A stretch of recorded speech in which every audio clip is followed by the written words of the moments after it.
शिव तांडव स्त्रोत में कहता ना, जटाटवी गलत ज्वल प्रवाह पावित स्थले गले लंबे लंबिताम भुजंग तुंग मालिकाम, आगे डमट डमट डमट निदाद वड्डमर वयम चकार चंड तांडव तनोतो न शिवा शिवम। हो गए हैं स्वप्न सब साकार कैसे मान ले हम, टल गया सर से व्यथा का भार कैसे मान ले हम। राष्ट्र को सब लोग भूले स्वार्थ है युग मंत्र सारा, वर्ग जाति विभेद की अब बह रही है कलुष धारा। इस अमा के तिमिर को अब अरुणिमा क्या मान ले हम, टल गया सर से व्यथा का भार कैसे मान ले हम। क्यों? हम शिक्षित कम थे पर दीक्षित अधिक थे। उस दीक्षा के अंतर की वजह से वो परिवर्तन आया। और आज भी अगर आप देखें, अगर आपके शिक्षा के संस्कार यानी दीक्षा उचित नहीं है तो कोई भी व्यक्ति कितना भी इंटेलिजेंट और नॉलेजेबल हो जाए, वो यदि चार्टर्ड अकाउंटेंट बन जाता है तो वो याकूब मेनन बन सकता है, वो डॉक्टर होने के बाद अफजल गुरु बन सकता है, दुनिया के बेहतरीन से बेहतरीन जहाजों को चलाने की क्षमता रखने वाले पायलट के बनने के बाद भी 9/11 करने वाला खालिद शेख या मोहम्मद अट्टा बन सकता है। इसीलिए यह बात कही गई है कि हमारे लिए चेतना का विकास, इसीलिए गुरु की आवश्यकता है और इसीलिए इस विश्वविद्यालयों में आने की आवश्यकता है जो आपकी कॉन्शियसनेस को एक नए लेवल पे ले जाते हैं। और ये हम जाते कैसे हैं? मैं एक उदाहरण के द्वारा बताना चाहता हूं कि जब सेकेंड वर्ल्ड वॉर खत्म हुआ और मानवाधिकार का विषय बहुत ज्यादा उठने लगा, तो उस समय यूनाइटेड नेशंस का ह्यूमन राइट कमीशन बना, ह्यूमन राइट चार्टर। तो दुनिया के जितने बड़े बड़े महापुरुष थे सबको एक एक चिट्ठी लिखी गई कि आपके हिसाब से कौन से 2, 4, 5, 7, 8, 10 ऐसे ह्यूमन राइट्स हैं जो कि इसलिए जरूरी है कि सबके ह्यूमन राइट इंश्योर हो सके, क्योंकि ज्यूज का होलोकॉस्ट हुआ था उस समय। ऐसा नहीं कि मेरे जीने का अधिकार दूसरे की कीमत पे नहीं होना चाहिए।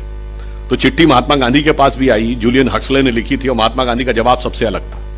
उन्होंने कहा, my illiterate but wise mother has told me. शब्द को गौर करिएगा, my illiterate but wise mother has told me that if you want to ensure and everybody's human right, in my opinion there are only fundamental duties, there is no requirement of fundamental rights. क्यों? उनकी अशिक्षित परंतु विवेकशील मां ने कहा था। और यह विवेक कहां से आता है? आप देखिए, भारतीय समाज में परिवार से आता है। परिवार में मां बाप पहले बच्चे के प्रति कर्तव्य का पालन करते हैं, पहले अधिकार की अपेक्षा नहीं करते हैं। बच्चा मां बाप के प्रति कर्तव्य का पालन करता है, भाई बहन के प्रति कर्तव्य का पालन करता है, बहन भाई के प्रति कर्तव्य का पालन करता था, पति पत्नी सभी एक दूसरे के प्रति कर्तव्य का पालन करते थे। और ये स्रोत महात्मा गांधी की माताजी को कहां से मिला? वो जो महात्मा गांधी का राजनीतिक दर्शन था, राम राज्य। सारी के सारी राम कथा में सिर्फ कर्तव्य ही है, वहीं से यह प्रेरणा मिलती है। और मैं इस संदर्भ में एक उदाहरण देना चाहता हूं। जब आज हम बात करते हैं 21st सेंचुरी के आगे जाने की बात, जैसे अभी इस विश्वविद्यालय में बताया कुलपति जी ने कि डिजिटल लॉकर्स बनाए गए, डिजिटल ब्लॉकचेन्स बनी। अब एक इमर्जिंग इंडिया है 21st सेंचुरी का, जिसमें आप कहते हैं कि अब आर्टिफिशियल इंटेलिजेंस का दौर आ रहा है, क्वांटम कंप्यूटर का दौर आ रहा है, स्पेस में नई टेक्नोलॉजीज का दौर आ रहा है। उसमें एक बार एक टीवी डिबेट में एक सज्जन ने हमसे कहा, यह 2014 से पहले की बात है, हमारी सरकार नहीं बनी थी। उन्होंने कहा कि today we our new young generation think of advance technology making India an economic super power. हम नई टेक्नोलॉजी की बात कर रहे हैं, इकोनॉमिकली बढ़ने की बात कर रहे हैं, रेट ऑफ ग्रोथ की बात कर रहे हैं, and they are talking about Ram Mandir. How does Ram Mandir fits in the emerging economical superpower technologically advanced 21st century India? अब बताइए, प्रश्न कठिन है ना? आप क्या कहेंगे? अरे नहीं, कोई बात नहीं, वो धर्म संस्कृति की बात है, परंपरा की बात है। परंतु ऐसा नहीं है। हम भारत को सिर्फ इकोनॉमिक सुपर पावर नहीं बनाना चाहते, टेक्नोलॉजिकली एडवांस ही नहीं बनाना चाहते। तो बहुत से देश रह लिए छोटे छोटे, Japan, Hong Kong, Taiwan, Singapore, Macau. आज आप में से पता हो सबसे ज्यादा पर कैपिटा इनकम किस देश की है दुनिया में? सिंगापुर। यानी टेक्निकली वो सबसे अमीर देश है, बट क्या वर्ल्ड लीडर है? नहीं। If you want to make India the world leader, then other than this economy, technology, military might, हमें एक सर्टेन सेट ऑफ वैल्यूज को दुनिया के सामने रखना होगा, क्योंकि वही वैल्यूज इंस्पायर करती हैं, वही वैल्यूज आपको एक स्टेटस देती हैं। और एंटायर ह्यूमैनिटी जिन वैल्यूज को देख सकती है, वो वैल्यूज अगर किसी एक कैरेक्टर में हैं तो वो है भगवान राम। क्योंकि दुनिया का इतिहास भरा पड़ा उन उदाहरणों से जहां भाई भाई को मारकर गद्दी पे बैठता है, बेटा बाप को मार के गद्दी पे बैठता है। उसके कंट्रास्ट में वो उदाहरण की भाई की खड़ाऊ रखी हुई शासन हो रहा है और पिता के कहने पे जंगल जा रहे हैं। मुझे लगता है कि ये श्रेष्ठतम मानवीय मूल्यों का प्रतीक था। इसलिए 21वीं सदी का महान भारत बगैर उसके बनना ही नहीं संभव था। और मैं एक और बात कह दूं, कई बार हम लोगों को इस विषय का जानकारी नहीं होती है, हम लोग ध्यान नहीं दे पाते हैं। आपने कभी ध्यान दिया कि राम रावण का युद्ध होता है तो रावण के 10 ही सिर क्यों थे, 5 या 15 क्यों नहीं? और 10 सिर थे तो एक सर कटता था, दूसरा काहे उगाता था? और तुरंत क्यों उगाता था? भगवान क्यों नहीं रोक पाते थे?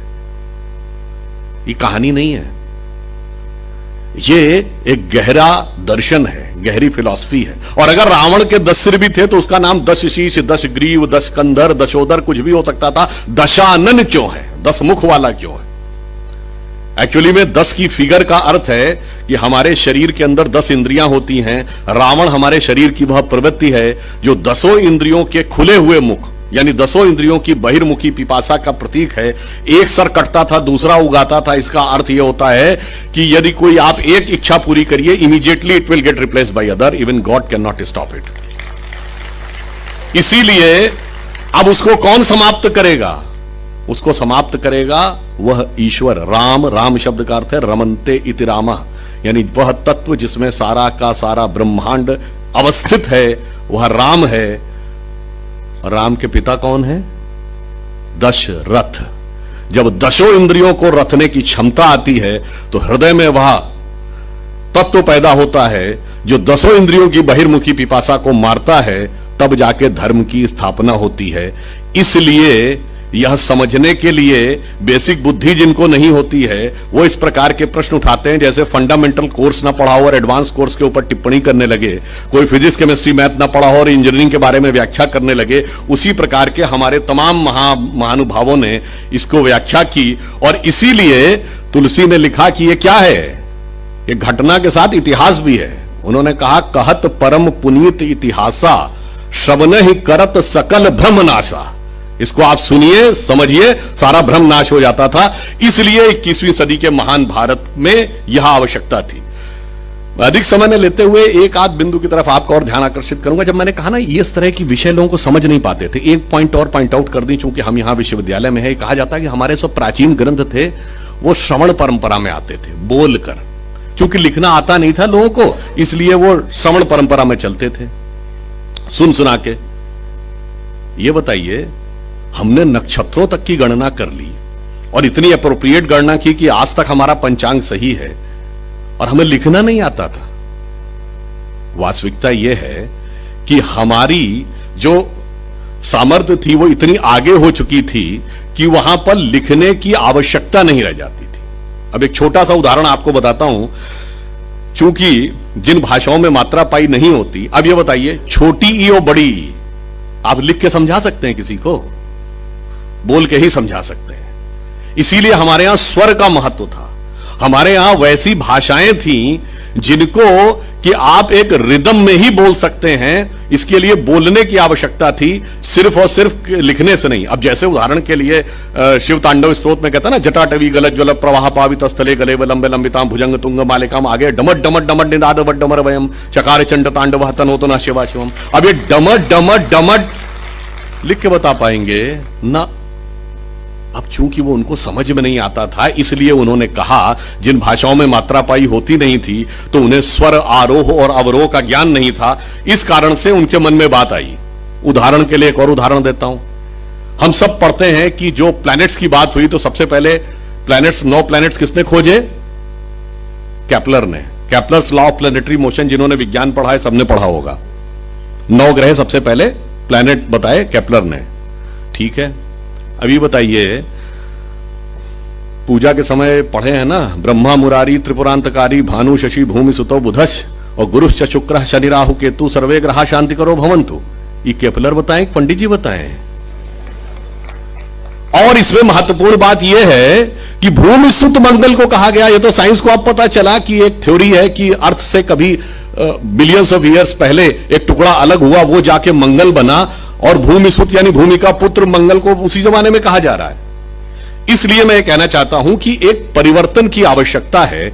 इसीलिए जो नई एजुकेशन पॉलिसी लाई गई उसमें रिसर्च पर भी ध्यान दिया जाएगा, इंडियननेस पर भी ध्यान दिया जाएगा, और एक हर व्यक्ति को अलग अलग स्तर के ऊपर आगे जाने पर भी, जैसे अगर आप 1 साल का, पहले क्या होता था 3 साल का ग्रेजुएशन है, अब किसी ने 2 साल किया और 1 साल नहीं कर पाया, उसका पूरा बेकार हो गया। तो अब यह है कि 1 साल किया तो सर्टिफिकेट कोर्स, 2 साल किया तो डिप्लोमा कोर्स, 3 साल किया तो डिग्री कोर्स, और 4 साल किया तो इंटीग्रेटेड डिग्री कोर्स। तो आपकी डिग्री कभी व्यर्थ नहीं जाएगी। और सबसे ऊपर एक एडवांस इंस्टीट्यूशन ऑफ रिसर्च का फाउंडेशन भी बनाने का निर्णय लिया। विश्वविद्यालयों को स्वायत्तता देने का निर्णय, टॉप की यूनिवर्सिटीज चुनी जाएंगी जो फॉरेन के साथ सीधे कोलैबोरेशन कर सकेंगी। इस प्रकार का प्रधानमंत्री जी ने एक नई शिक्षा व्यवस्था में लाने का प्रयास भी किया है। तो मैं सिर्फ यह कहना चाह रहा था, कभी कभी हमारा ध्यान नहीं जाता है किसी चीज के ऊपर कि हम जो कर रहे हैं उसका आपस में कनेक्शन क्या है।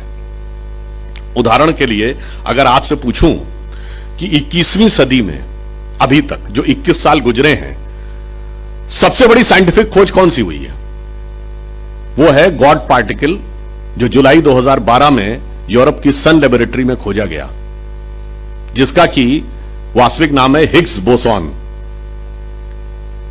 और उस हिग्स बोसॉन के 2 साइंटिस्टों के नाम पे है, इंग्लैंड के पीटर हिग्स और भारत के सत्येंद्रनाथ बोस। वहां से बोसॉन वर्ड लिया गया है। यानी अब 21वीं सदी की सबसे बड़ी साइंटिफिक खोज के ऊपर भारत के हस्ताक्षर दिखाई पड़ रहे हैं। और ज्यादा महत्वपूर्ण जानते क्या है? सन लेबोरेटरी के बारे में जिसने भी पढ़ा हो, आप उसकी लॉबी में जाइए तो वहां जानते क्या बने हैं? तांडव करते हुए भगवान शंकर की नटराज की मूर्ति बनी है। क्योंकि वर्ल्ड के सबसे बड़े कॉस्मोलॉजिस्ट में से एक कार्ल सेगन ने कहा कि now the science is coming to the conclusion that the perpetual creation and destruction of universe is like the cosmic dance of Shiva. अब आप यूं समझिए कि जिस क्षण आप इस बात का विचार करते हैं, कुछ लोगों को लगता होगा ना, अभी प्रधानमंत्री जी ने जब काशी में कॉरिडोर का, विश्वनाथ कॉरिडोर का उद्घाटन किया, तो जब आपका सर श्रद्धा से भगवान शंकर के आगे झुकता है तो श्रद्धा का वह बिंदु उत्तर में अमरनाथ से भी जुड़ जाता है, दक्षिण में रामेश्वरम से भी जुड़ता है, पश्चिम में सोमनाथ से भी जुड़ता है, पूर्व में मल्लिकार्जुन से भी जुड़ता है, नेपाल के काठमांडू से भी जुड़ता है, पाकिस्तान के कटास राज से भी जुड़ता है, और यूरोप की सन लेबोरेटरी से भी जाके जुड़ता है।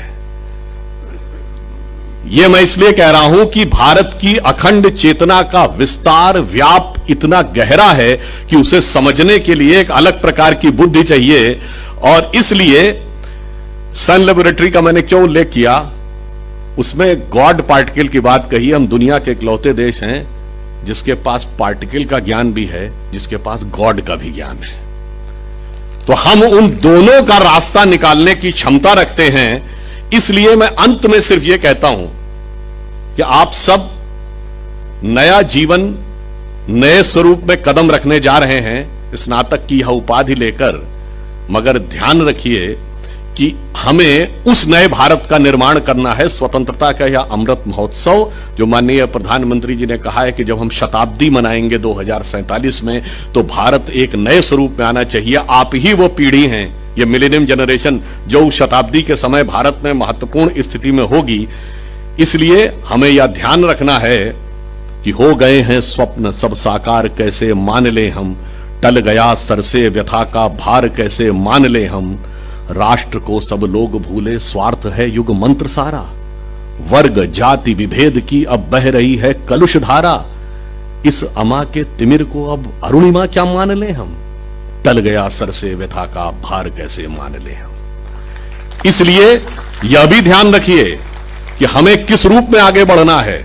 स्वराज्य, स्वतंत्रता 47 में मिली थी, स्व नहीं था, इसलिए वेश वाणी तत्व दर्शन दूसरों का यह सभी ले, विकृति को हम ग्रहण करते निज प्रकृति को आज भूले, इस विदेशी नकल को अब अस्मिता क्या मान ले हम, टल गया सर से व्यथा का भार कैसे मान ले हम। इसलिए अटल जी की इस पंक्ति से समाप्त करता हूं, स्वतंत्रता मिली है, 75वां वर्ष है, परंतु याद रखिए हमने बहुत कुछ प्राप्त भी किया है। स्वतंत्रता को सार्थक करने कमर कसें, बलिदान करें, जो पाया उसमें खो न जाएं, जो खोया उसका ध्यान करें। धन्यवाद।